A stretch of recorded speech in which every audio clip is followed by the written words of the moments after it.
The image of Pope Francis graces the blast walls protecting Baghdad's Our Lady of Salvation Church.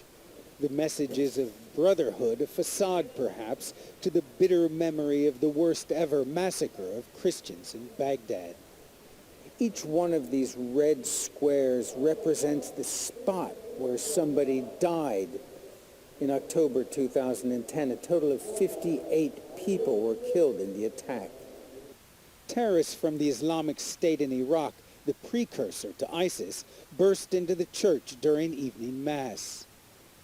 Deacon Luis Climes was inside and recalls the attackers made their purpose clear.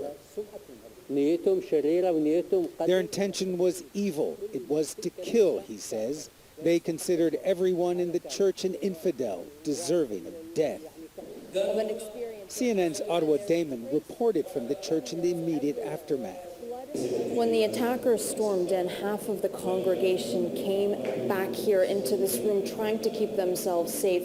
They had barricaded the door, but the attackers were throwing grenades in. There's blood on the walls here. People have been leaving candles throughout the evening. Here we were told the residue of when one of the grenades exploded, and all over the ceilings and the walls just splattered with blood. Deacon Climes shows us exactly where he was, cowering on the floor with his son and dozens of others, taking cover during the attack. Shrapnel ripped into his head. We stayed here for 4 hours in terror and fear, he recalls. We had surrendered to fate and put our lives in the hands of the Virgin Mary. Grainy amateur video shows the panic and trauma moments after Iraqi anti-terrorism troops stormed the church. The massacre was the final straw for many of Baghdad's Christians. Since the attack, almost everyone has left, says Natiq Anwar, a survivor.